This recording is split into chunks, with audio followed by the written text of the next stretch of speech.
ఒక్క మాట ఇంకొక మాట ఇవాళ సందర్భం కాబట్టి చెప్తా ఉన్నాను.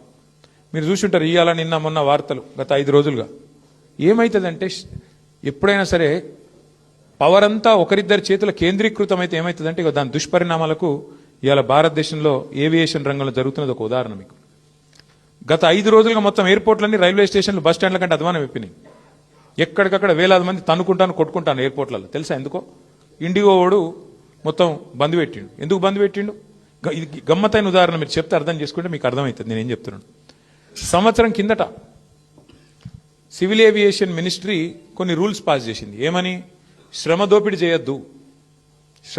చేయొద్దు, వారానికి ఒక పైలట్ అంటే ఆయన గింతనే నడపాలి, ఇంతకంటే ఎక్కువ నడపద్దు అని చెప్పి సంవత్సరం కింద రూల్స్ పాస్ చేసిండ్రు. సంవత్సరం కిందటనే వాళ్ళు కొన్ని డైరెక్షన్స్ ఇచ్చిండ్రు. DGCA, director general of civil aviation. IndiGo, air India రెండే ఉన్నాయి భారతదేశంలో, ఇంకోటి లేడు.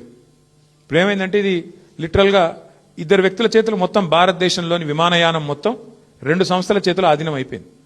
ఏమైంది ఇవాళ? దానివల్ల సంవత్సరం కింద కేంద్ర ప్రభుత్వం చెప్పినా శ్రమ దోపిడీకి అలవాటు పడ్డోడు దాన్ని మార్చుకోక పని చేయలే, ప్రత్యామ్నాయం ఏర్పాటు చేసుకోలే. దాంతో ఏమైంది? నిన్న ఒక్క రోజు 1000 విమానాలు క్యాన్సిల్ అయింది.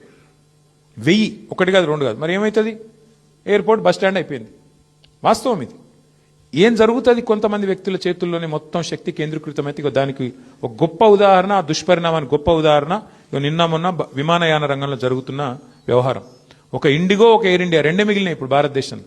ఒకటి టాటా, ఇంకోటి ఇండిగో. వాళ్ళ చేతులకు పోయింది దేశం.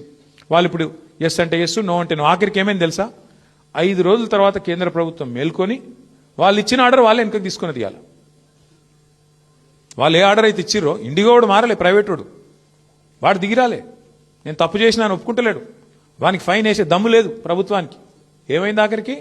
ప్రభుత్వం ఇచ్చిన ఆర్డర్ ప్రభుత్వం వెనకకి తీసుకుని ఇంకొక టైం ఇస్తాము అని చెప్పి తగ్గక తప్పని పరిస్థితి వచ్చింది. ఏమైతుంది? శక్తి మొత్తం, సంపద మొత్తం కొంతమంది చేతుల్లో కేంద్రీకృతం అయితే అంటే ఒక గిదవుతుంది. పోర్టులు, సీ పోర్టులు, రైల్వేలు మొత్తం ఇచ్చేస్తే ప్రైవేటులకు, అది కొంతమంది చేతుల్లోనే ఉంటే వాడు మునిగితే మొత్తం దేశం మునుగుతుంది. దానికి గొప్ప ఉదాహరణ ఇవాళ మన కళ్ళ ముంగటనే కనబడుతుంది.